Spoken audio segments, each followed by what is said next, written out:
सोमेश्वर देव, सोमेश्वर देव। तो देखिएगा जगदेव, बीसल देव और सोमेश्वर देव, ये इनके 3 पुत्र थे। ये जो बात करें तो आपके अर्णोराज जो हैं इनके, तो अर्णोराज जो हैं, अर्णोराज के 3 पुत्र थे, जगदेव है, बीसल देव है, सोमेश्वर देव है। ये इनके तीनों पुत्रों के बारे में जो है यहाँ पर ये जानकारी मिलती है, राइट। तो ऐसा जो है यहाँ पर ये रहा था इनके बारे में जो जानकारी। अब यहाँ पर शासक जो बनेंगे वो इनके 3 पुत्रों में जो है यहाँ पर ये शासन बनने का क्रम रहेगा। वो कैसे कैसे शासक बने थे उनके बारे में हम चर्चा करेंगे अगले चैप्टर में। नमस्कार दोस्तों, हम मिलते हैं अब नेक्स्ट अगले अध्याय में, आपके साथ जुड़ेंगे और वहाँ हम चर्चा जो करेंगे इन शासकों के बारे में चर्चा करेंगे। तो नमस्कार, जय हिंद।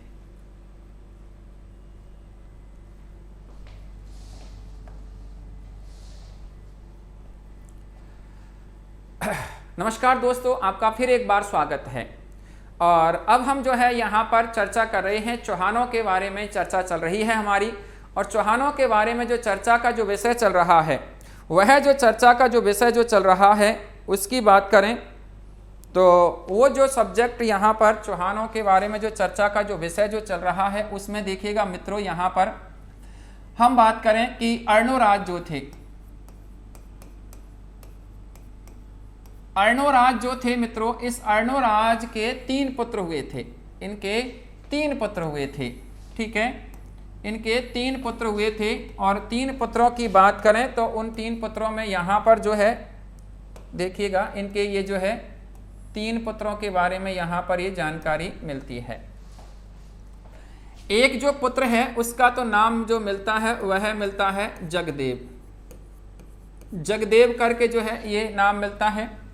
और एक का नाम मिलता है बीसल देव, बीसल देव करके जो है ये नाम मिलता है। और एक का नाम मिलता है सोमेश्वर देव, सोमेश्वर देव, सोमेश्वर देव करके जो है ये नाम मिलता है।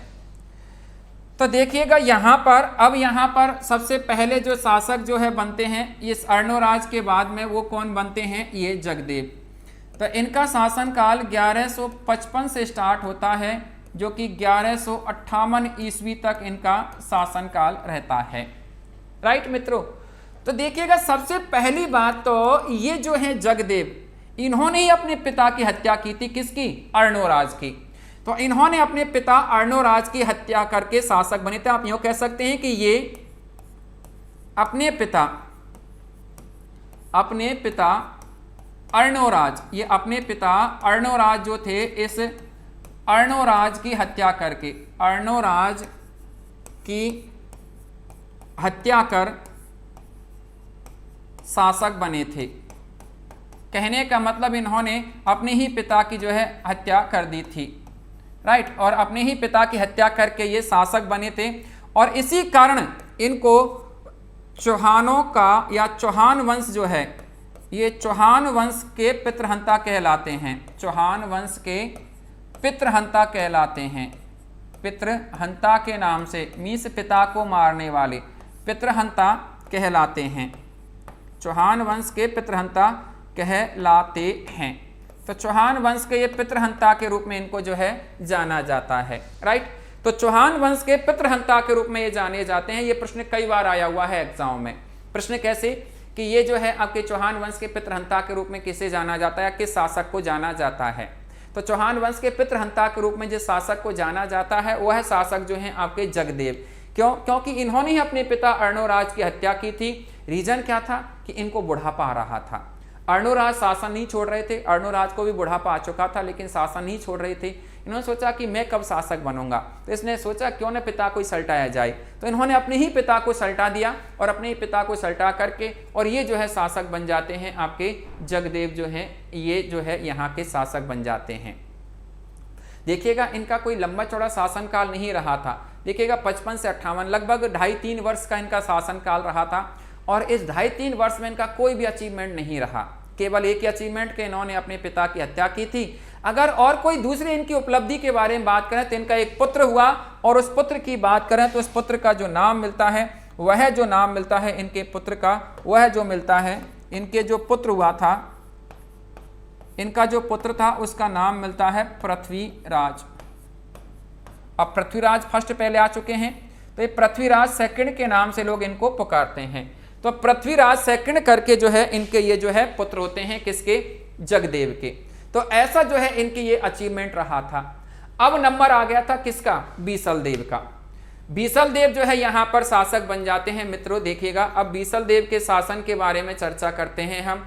तो बीसल देव जो है इनका शासनकाल जो रहा था वह जो होता है 1158 ईस्वी में स्टार्ट होता है, और ये जो रहता है आपके 1163 ईस्वी तक इनका शासनकाल रहता है। 1158 से लेकर के 1163 ईस्वी तक जो है इनका ये शासनकाल रहता है, ये जो बीसल देव के नाम से जो जाने जाते हैं इनका। ठीक है, तो बीसल देव जो है, इस बीसल देव के नाम से जो 1158 से लेकर के 1163 ईस्वी तक जो है ये बीसल देव का जो है ये शासनकाल रहा था। ठीक है, तो अब इनकी बात करें तो बीसल देव जो हैं इनको जो है लोग यहाँ पर कई नामों से जो है पुकारते हैं। इनको विग्रहराज चतुर्थ कहा जाता है। इनको विग्रहराज चतुर्थ के नाम से इनको लोग जो है पुकारते हैं। इनको क्या कहते हैं? विग्रहराज चतुर्थ के नाम से इनको जो है पुकारा जाता है। इनकी बात करें तो लोग इनको जो है कहते हैं, वो कहते हैं कवि बांधव। इनको कवि बांधव के नाम से इनको जो है पुकारा जाता है। कवि बांधव इनको जो है कहा जाता है। इनको जो कहा जाता है वह कहा जाता है कटिबंधु। कटिबंधु के नाम से भी लोग इनको पुकारते हैं। कटिबंधु के नाम से जो है इनको पुकारा जाता है। विग्रहराज चतुर्थ, कवि बांधव, कटिबंधु, इन नामों से इनको जो है पुकारा जाता है। बीसल देव जो है इनको। इनकी बात करें तो संस्कृत के बहुत ही अच्छे प्रकांड विद्वान थे बीसल देव जो हैं। ये बीसल देव जो हैं ये संस्कृत के प्रकांड विद्वान थे। संस्कृत के ये जो है प्रकांड विद्वान थे, और ऐसा माना जाता है कि इन्होंने एक संस्कृत जो है आपके संस्कृत जो है ये संस्कृत भाषा में इन्होंने संस्कृत भाषा जो है इस संस्कृत भाषा में इन्होंने क्या किया कि एक ग्रंथ लिखा था। एक ग्रंथ क्या जो कह सकते हैं, एक नाटक लिखा था। और उस नाटक की बात करें तो उस नाटक को जो कहा जाता है वह नाटक जो कहलाता है हरिकेली। इन्होंने एक नाटक लिखा था और उस नाटक को जो कहते हैं वो कहते हैं हरिकेली। हरिकेली करके जो है इन्होंने ये नाटक लिखा था, और ये नाटक जो लिखा था इन्होंने ये संस्कृत जो है भाषा में इन्होंने हरिकेली नाटक लिखा था। बीसल देव जो है इन्होंने स्वयं ने।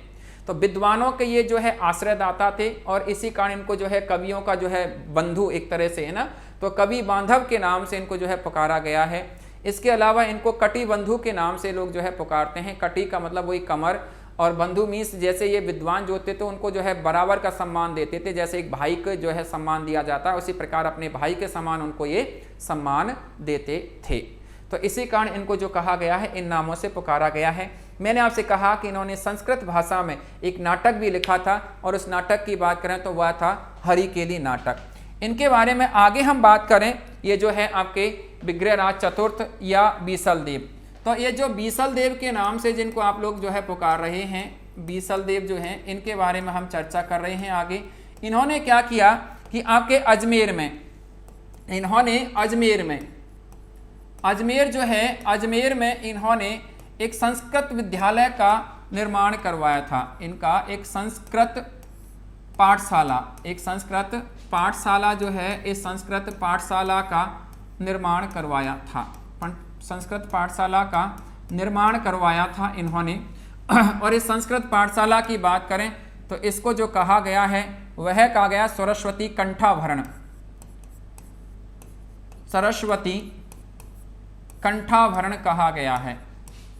कंठाभरण के नाम से इसको जो है पुकारा गया है। सरस्वती कंठाभरण के नाम से इसको जो है पुकारा गया है। तो सरस्वती कंठाभरण के नाम से लोग इसको पुकारते हैं।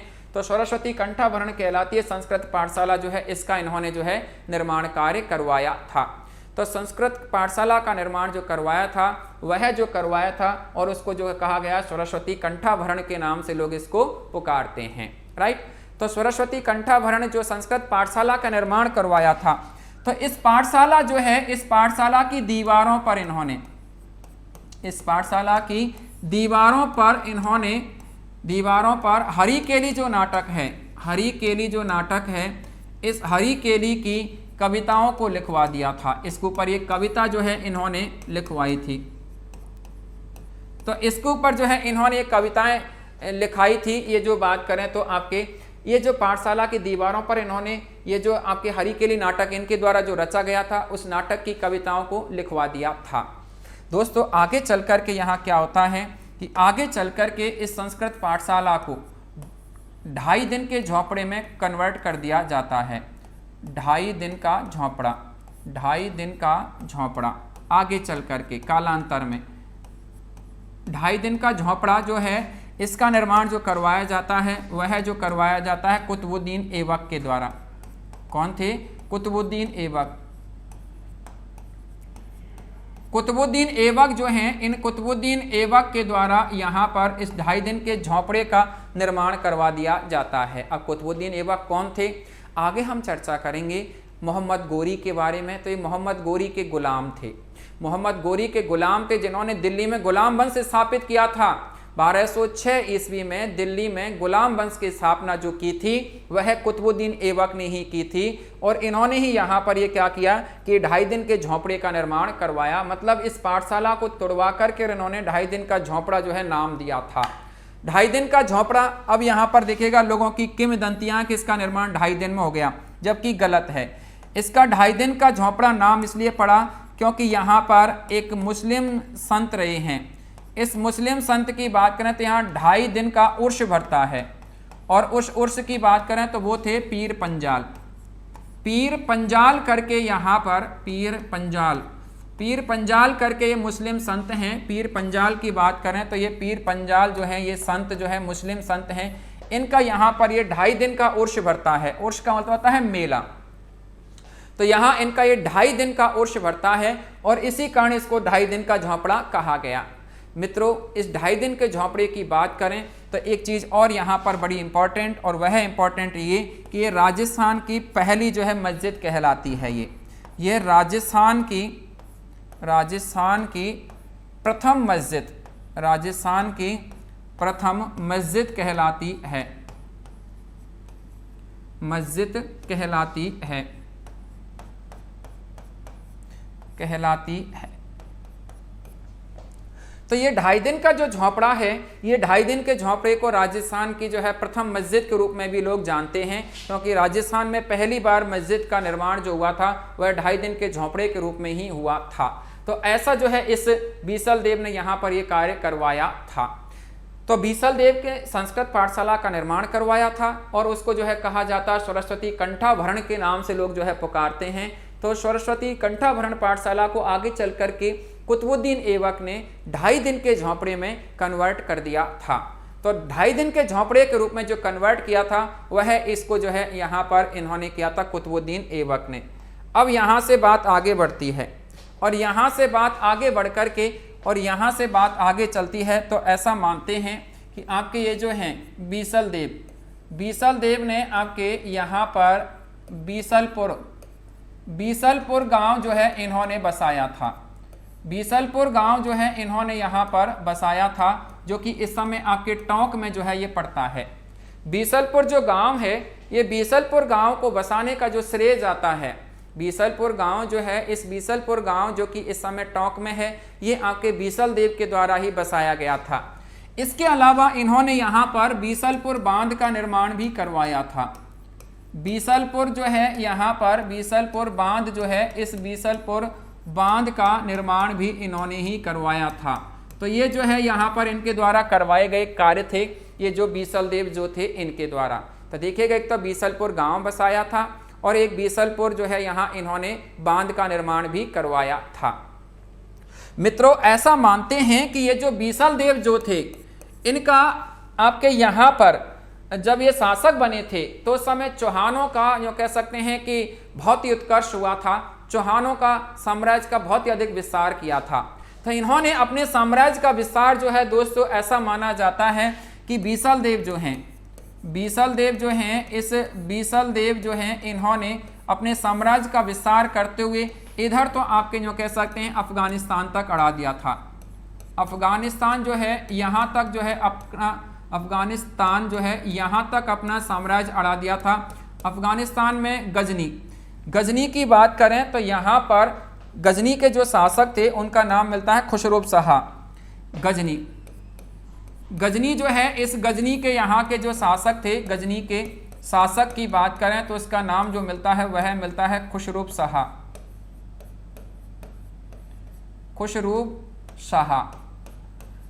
इस खुसरो शाह जो है, इसको इन्होंने क्या किया कि इसको जो है ये आपके बीसल देव ने इस खुसरो शाह को पराजित किया था। इसको पराजित किया था खुसरो शाह का, तो यहां तक अपने साम्राज्य का विस्तार कर लिया था। इधर बात करें तो इन्होंने अपने साम्राज्य का विस्तार दिल्ली तक भी आगे बढ़ा लिया था। दिल्ली तक जो है अपने साम्राज्य का विस्तार कर लिया था। और दिल्ली में इन्होंने क्या किया कि यहां पर तंवर वंशीय राजपूत जो हैं, इन तंवर वंशीय राजपूतों को इन्होंने पराजित किया था। तंवर वंशीय जो राजपूत जो हैं, इन तंवर वंशीय राजपूतों को पराजित किया था। राजपूतों को पराजित किया था इन्होंने। तो तंवर वंशीय राजपूत जो हैं इनको इन्होंने पराजित किया था यहाँ पर। तो तंवर वंशीय राजपूत जो हैं इनको पराजित किया इन्होंने यहाँ आपके दिल्ली।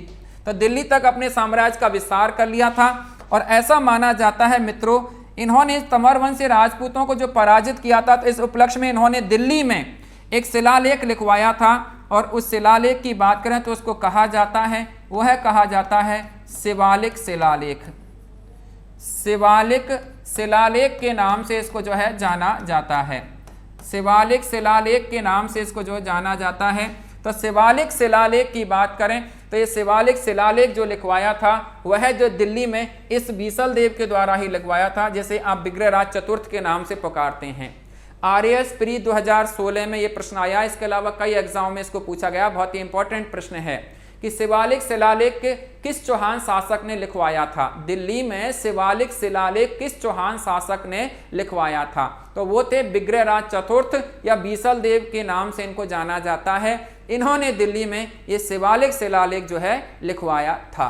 तो ऐसा जो है यहाँ पर ये जो है उल्लेख मिलता है।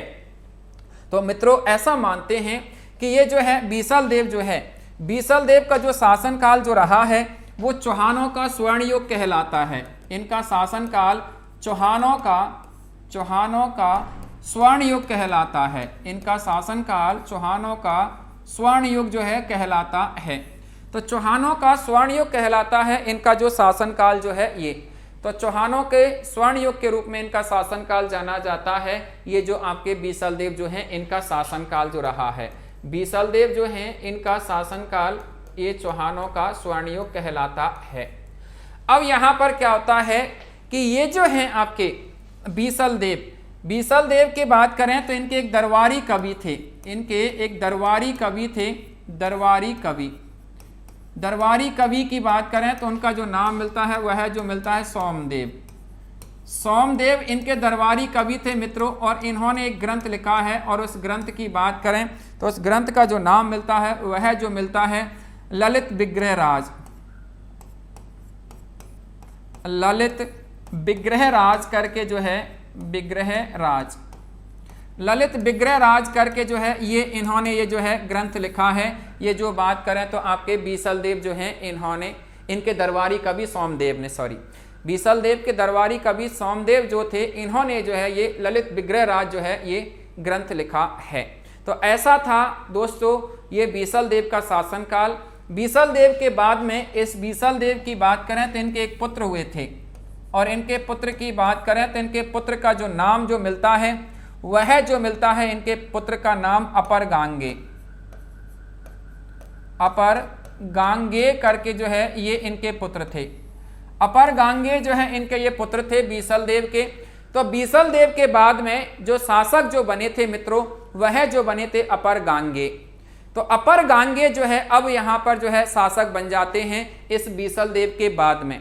तो बीसल देव जो हैं इनके बाद में जो शासक जो बनते हैं वो इनके पुत्र अपर गांगे शासक बन जाते हैं। तो अब हम यहाँ पर बात करें अपर गांगे की। तो देखिएगा मित्रों ये जो है अपर गांगे जो है ये शासक बनते हैं। अपर गांगे का शासनकाल जो है वह जो शासनकाल जो स्टार्ट होता है वो 1163 से स्टार्ट होता है और 64 ईस्वी तक 64 तक जो है इनका रहता है। मतलब लगभग 1 वर्ष के आसपास, या जो भी कहें 1 वर्ष से भी कम यूँ कह लीजिएगा कि इनका शासनकाल रहा था। सबसे पहली बात तो आप कह सकते हैं कि ये जो है ये बीसल देव के पुत्र थे। बीसल देव जो है बीसल देव के पुत्र थे। ये जो बात करें तो बीसल देव के पुत्र थे ये जो अपर गांगे जो थे। ये ऐसा मानते हैं कि ये जब शासक बने थे तो कोई शासक योग्य शासक नहीं थे अपर गांगे। तो ऐसा उल्लेख मिलता है कि आप उसको याद कीजिएगा। आप किसको? पृथ्वीराज को।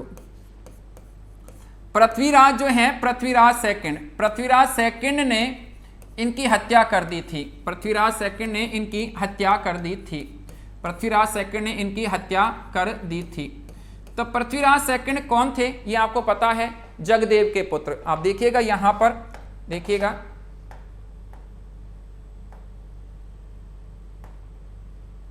ये जगदेव जो हैं इनके पुत्र का नाम क्या था? ये रहा पृथ्वीराज सेकंड। तो ये पृथ्वीराज सेकंड जो हैं इन्होंने ही किसकी हत्या कर दी थी? बीसल देव के पुत्र अपर गांगे की। और अब जो है ये शासक जो है बन जाते हैं यहां पर, ये जो बात करें तो आपके कौन? अपर गांगे। और अपर गांगे शासक बने थे तो इनकी हत्या करके ये जो है आपके पृथ्वीराज सेकंड जो है ये शासक बन जाते हैं। तो अब हम चर्चा करेंगे पृथ्वीराज सेकंड के बारे में। तो देखिएगा पृथ्वीराज सेकंड जो है ये शासक बनते हैं मित्रों। पृथ्वीराज सेकंड जो है ये शासक बनते हैं। इनका शासनकाल जो है ये रहा था 1164 से इनका शासनकाल रहता है और 69 तक जो है ये शासक रहते हैं पृथ्वीराज सेकंड। आप कह सकते हैं कि ये जो है ये जगदेव के पुत्र थे। जगदेव जो है जगदेव के पुत्र थे। ये जगदेव के पुत्र थे ये जो है आपके। दूसरी बात आप कह सकते हैं कि ये जो है ये अपर गांगे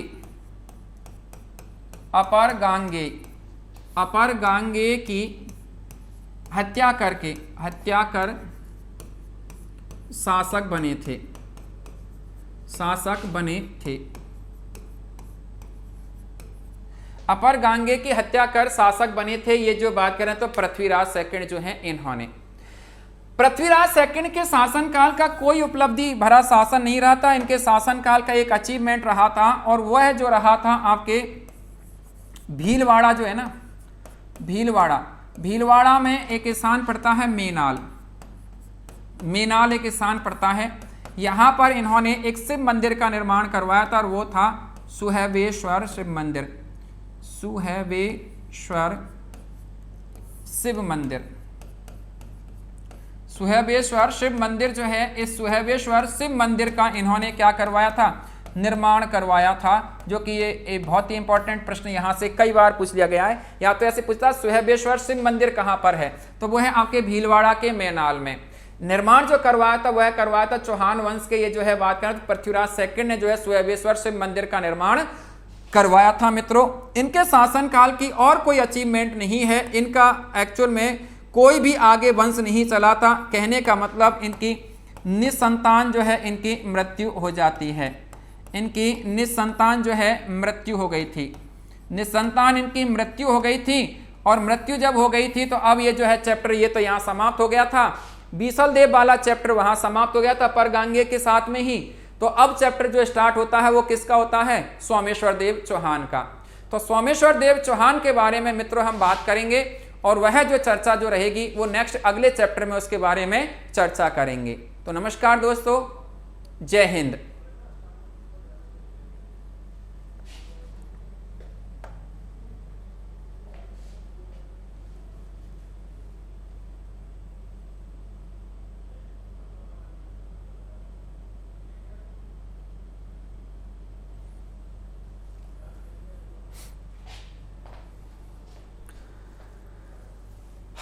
नमस्कार दोस्तों, आपका फिर एक बार तहे दिल से स्वागत है। मैं डॉक्टर विष्णु शर्मा आपका तहे दिल से स्वागत करता हूं। हम जो चर्चा कर रहे हैं चौहानों के बारे में चर्चा चल रही है। लास्ट चैप्टर में जो हमने चर्चा की थी दोस्तों, हम लास्ट चैप्टर में जो पहुंच गए थे वह जो पहुंच गए थे सोमेश्वर देव चौहान के पहले तक चर्चा कर चुके थे। और अब जो चर्चा कर रहे हैं वह जो चर्चा हम स्टार्ट करेंगे सोमेश्वर देव चौहान से। राइट, तो अब जो है यहाँ पर देखिएगा, यहाँ पर जो शासक जो बनते हैं वो बनते हैं सोमेश्वर देव। सोमेश्वर देव जो है ये शासक बनते हैं। सोमेश्वर देव का शासनकाल जो स्टार्ट होता है वह 1169 से स्टार्ट होता है और ये जो रहता है कोई लंबा चौड़ा शासनकाल नहीं रहता इनका, 1177 तक जो है इनका ये शासनकाल रहता है सोमेश्वर देव चौहान का। ठीक है, सबसे पहली बात तो आप कह सकते हैं कि अर्णोराज के ही पुत्र थे सोमेश्वर देव चौहान जो है ये। तो ये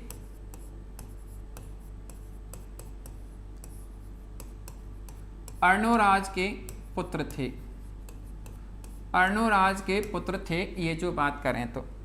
इनकी बात करें तो मित्रों जैसे ये शासक बनते हैं, अर्णोराज के पुत्र सोमेश्वर देव चौहान जो है ये शासक बने थे। तो इनका बात करें तो इनका जो है तंवर वंशीय राजपूतों के साथ में इनका वैवाहिक संबंध था। तंवर वंशीय राजपूत कहाँ पर? दिल्ली में। तो वहाँ के साथ इनका जो है वैवाहिक संबंध, कहने का मतलब इनकी रानी जो थी वह तंवर वंशीय राजपूतों की राजकुमारी थी और उसका नाम मिलता है कर्पूरी देवी। तो इनकी रानी जो थी, इनकी रानी तंवर वंशीय जो है ये तंवर वंशीय राजकुमारी थी। और इस तंवर वंशीय राजकुमारी की बात करें तो ये तंवर वंशीय जो राजकुमारी जो थी, इस तंवर वंशीय राजकुमारी की बात करें, तंवर वंशीय राजकुमारी थी ये। और इस तंवर वंशीय राजकुमारी की बात करें तो इसका नाम जो मिलता है वो मिलता है कर्पूरी देवी। कर्पूरी देवी के साथ इनका जो है विवाह हुआ था। कर्पूरी देवी जो है इनकी रानी थी, जो कि तंवर वंशीय राजपूत जो हैं, इन तंवर वंशीय राजपूतों की ये राजकुमारी थी। तो तंवर वंशीय राजपूतों की राजकुमारी कर्पूरी देवी के रूप में इसको जो है लोग जानते हैं। ठीक है, इनकी बात करें तो दोस्तों ऐसा माना जाता है कि ये जो हैं आपके यहाँ पर तंवर वंशीय राजपूत जो हैं, इनके साथ में इनका वैवाहिक संबंध हो गया था। किसके? सोमेश्वर देव जो है इनका। इन्हीं के आगे चल करके पृथ्वीराज थर्ड जो है पुत्र होंगे, किसके? कर्पूरी देवी के ही। इन्हीं के जो है पुत्र के रूप में जो हुए थे, इन्हीं के जो पुत्र के रूप में जो जाने जाते हैं उनको जो है कहा जाता है पृथ्वीराज थर्ड। पृथ्वीराज थर्ड के नाम से, जिनको आप राय पिथौरा भी कहते हैं, वो इन्हीं के पुत्र थे। ये कर्पूरी देवी जो है इनके ही। सोमेश्वर देव की बात करें तो मित्रों देखिएगा, सोमेश्वर देव जो हैं, ये सोमेश्वर देव जो हैं, इस सोमेश्वर देव के बारे में अगर हम बात करें तो बहुत ही शालीन प्रवृत्ति के इंसान थे।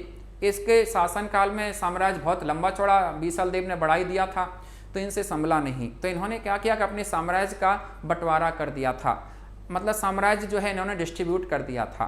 तो ऐसा मानते हैं कि एक इनके जो है, जो कह लीजिएगा कि इनके एक चचेरे भाई थे भुवनमल। तो उस भुवनमल को जो है इन्होंने अपना जो है जो आपका जो कह सकते हैं, जिसे आप गुड़गांव के नाम से जो है पुकारते हैं, इस समय गुरुग्राम के नाम से पुकारते हैं, तो वहाँ का जो है उसको ये क्या करते हैं, शासक जो है बना देते हैं। कहने का मतलब वहाँ का जागीरदार बना देते हैं।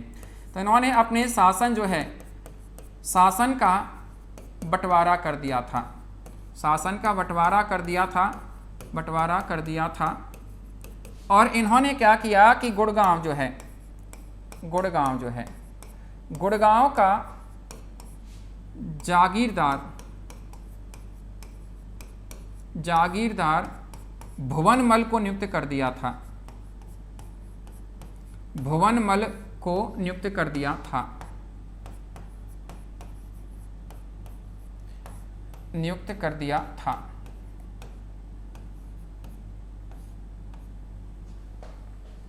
ठीक है, तो ये जो है इन्होंने यहाँ का जो है जागीरदार जो है किसको नियुक्त कर दिया था? भुवनमल को जो है इन्होंने यहाँ का जागीरदार नियुक्त कर दिया था। इस भुवनमल का आगे चलकर के एक पुत्र होगा, इनका आगे चलकर के एक पुत्र होगा और वो है नागार्जुन जो है इनका ये आगे चलकर के एक पुत्र होगा भुवनमल का। तो ये ध्यान रखिएगा। तो यहाँ इसने क्या किया कि ये जो है सोमेश्वर ने भुवनमल को, ये यहाँ का जागीर जो इनके रिश्ते में कोई चचेरे भाई लगते थे, तो कहने का मतलब इन्होंने अपने साम्राज्य का बंटवारा कर लिया था। सोमेश्वर देव जो थे इन्होंने। इनकी आगे की बात करते हैं तो देखिएगा मित्रों, आगे क्या होता है कि ये जब यहाँ पर शासन कर रहे थे तो ये जो है इनका, ये जो कर्पूरी देवी जो थी, कर्पूरी देवी जो है ना, ये कर्पूरी देवी, कर्पूरी देवी की बात करें तो कर्पूरी देवी जो हैं ये इनके विवाह के समय, ये कर्पूरी देवी जो हैं इनका जब विवाह इनके साथ में हुआ था, विवाह के समय ये अपने साथ में एक अपना मुंह बोला भाई लेकर के आई थी। विवाह के समय इनका एक भाई इनके साथ में आया था, मुंह बोला भाई था, और उसका नाम मिलता है कैमास। कैमास के नाम से इसको जाना जाता है। तो ये इनका मुंह बोला भाई था इस कर्पूरी देवी का, ये जो बात करें तो कैमास के नाम से लोग इसको पुकारते हैं। तो कैमास जो है ये इनका मुंह बोला भाई था कर्पूरी देवी का, जिसे कदमबास के नाम से भी लोग पुकारते हैं। कैमास कह लीजिएगा या इसको कदमबास, कदमबास के नाम से जो है इसको जाना जाता है। तो कैमास या कदमबास के नाम से लोग इसको जो है पुकारते हैं। तो कैमास कह लीजिएगा या कदमबास कह लीजिएगा। तो कैमास या कदमबास जो है ये कर्पूरी देवी का क्या था, मुंह बोला भाई था मित्रों, राइट। ये इसको अपने साथ में विवाह के समय यहाँ ले आई थी।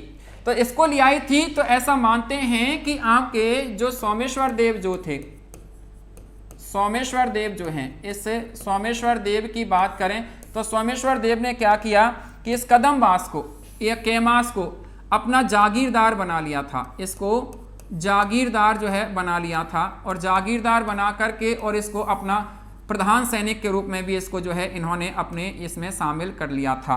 तो इसको इन्होंने अपने प्रधान सैनिक के रूप में, प्रधान सैनिक के रूप में भी इसको इन्होंने अपॉइंट कर लिया था।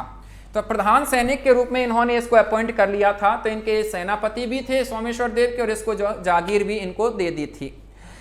तो ये इनके साले लगते थे। रिश्ते में अगर बात करें तो ये इनके क्या लगते थे, सोमेश्वर देव के साले, कहने का मतलब कर्पूरी देवी के ये भाई थे। आगे क्या होता है कि ये जो आपके कैमास जो हैं, इस कैमास ने क्या किया कि आपके नागौर जो है, नागौर जो है, नागौर में जो अहिछत्रगढ़ जो दुर्ग है, अहिछत्रगढ़, अहिछत्रगढ़ जो दुर्ग है, इस अहिछत्रगढ़ दुर्ग जो है, इस अहिछत्रगढ़ दुर्ग का इन्होंने क्या करवाया था, निर्माण करवा दिया था। इसका इन्होंने क्या करवा दिया था, निर्माण कार्य करवा दिया था इन्होंने। ये जो बात करें तो आपके किसने, कैमास ने। तो अहिछत्रगढ़ दुर्ग जो है ये जागीरी जो है इसमें ये बनाया गया। कहने का मतलब ये जो है इनके सामंत थे, ये कैमास जो थे किसके, इस सोमेश्वर देव के। तो जागीर या सामंत के रूप में जो है ये जो है जाने जाते हैं। तो इस सामंत कैमास ने जो है यहाँ पर इस अहिछत्रगढ़ दुर्ग का निर्माण भी इन्हीं के शासनकाल में करवाया था, इस सोमेश्वर देव चौहान के ही शासनकाल में। इधर क्या होता है कि सोमेश्वर देव चौहान के ही शासनकाल में, इन्हीं के शासनकाल में एक कार्य और होता है, और वह जो होता है आपके 1170 ईस्वी में। 1170 ईस्वी में आपके बिजौलिया जो शिलालेख है, बिजौलिया जो शिलालेख है, ये बिजौलिया शिलालेख, बिजौलिया शिलालेख जो है, इस बिजौलिया शिलालेख का जो है यहाँ पर, ये बिजौलिया शिलालेख का जो निर्माण जो हुआ था, ये बिजौलिया शिलालेख जो लिखा गया था, इस बिजौलिया शिलालेख की बात करें तो यह भी 1170 में इस सोमेश्वर देव चौहान के ही शासनकाल में लिखा गया था, जिसके बारे में मैं आपको शिलालेखों में पूरी जानकारी दे चुका हूँ। तो आप इसको वहाँ आप उसमें क्लियर कर लें, उस वाले चैप्टर में जहाँ मैंने शिलालेखों में इसके बारे में चर्चा की थी, तो वहाँ पर। तो ये जो है बिजौलिया के शिलालेख भी सोमेश्वर देव चौहान के ही शासनकाल का रहा है। आगे बात बढ़ती है, आगे बात बढ़ करके और ऐसा मानते हैं कि बात पहुंचती है 1177 ईस्वी में। 1177 ईस्वी में क्या होता है कि गुजरात जो है, गुजरात जो है, गुजरात के शासक थे। गुजरात के शासक की बात करें तो उस शासक का नाम मिलता है भीमदेव सेकंड। भीमदेव सेकंड करके गुजरात के शासक थे। इस भीमदेव सेकंड ने क्या किया कि ये जो है इन्होंने आक्रमण कर दिया था। इन्होंने आक्रमण कर दिया था किस पर, सोमेश्वर देव पर। सोमेश्वर देव जो हैं, इस सोमेश्वर देव पर इन्होंने आक्रमण कर दिया था। तो सोमेश्वर देव पर आक्रमण कर दिया था, तो ऐसा माना जाता है कि इसमें क्या हुआ कि सोमेश्वर देव की मृत्यु हो गई थी। सोमेश्वर देव की मृत्यु हो जाती है, कहने का मतलब 1177 ईस्वी में सोमेश्वर देव की क्या हो जाती है, मृत्यु हो जाती है। और वो भी किस, गुजरात के शासक भीमदेव सेकंड के द्वारा आक्रमण करने के कारण सोमेश्वर देव की मृत्यु हो जाती है।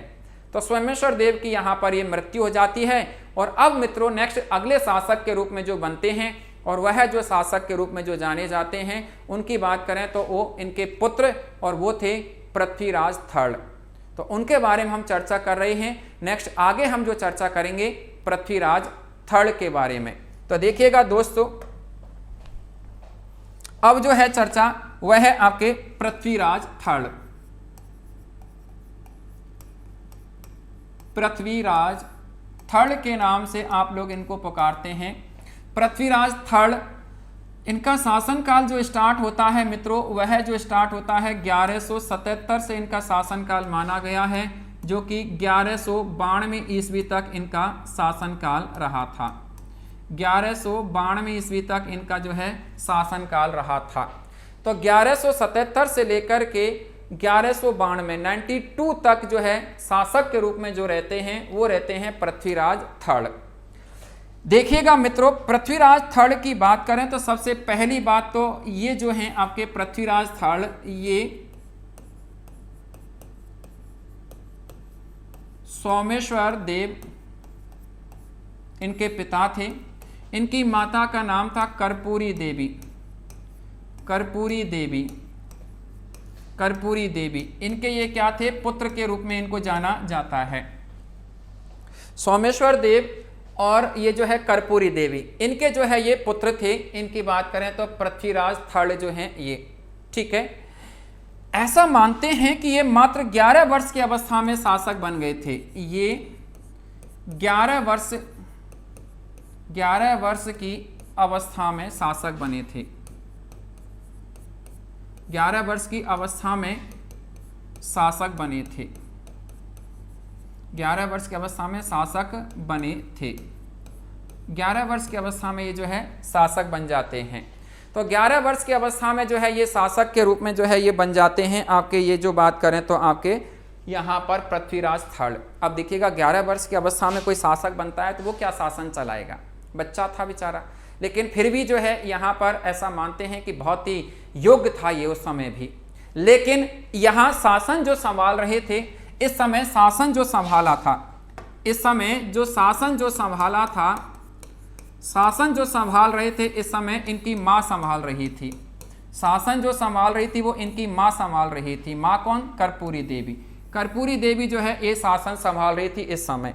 कर्पूरी देवी की बात करें तो इनका जो सहयोग जो कर रहे थे, इनका सहयोग जो कर रहे थे, इनका हेल्प जो कर रहे थे शासन चलाने में, वह जो कर रहे थे वो कौन कर रहे थे? एक तो भुवनमल। भुवनमल जो है इनका सहयोग कर रहे थे। और एक कैमास तो थे ही, कैमास तो थे ही, ये कैमास जो हैं ये, तो ये कैमास और भुवनमल ये दोनों के दोनों इनका सहयोग कर रहे थे किनका? एक पृथ्वीराज की माँ का शासन चलाने में। भुवनमल की बात करें तो मित्रों भुवनमल जो थे ये तो इनके क्या लगते थे? चाचा लगते थे। किनके? पृथ्वीराज के। और ये क्या लगेंगे? मामा। ये इनके क्या लगते थे? पृथ्वीराज के मामा। कहने का मतलब चाचा और मामा दोनों जो है यहाँ पर शासन चलाने में मदद कर रहे थे। दोनों ही बड़े अच्छे नेक इंसान थे। दोनों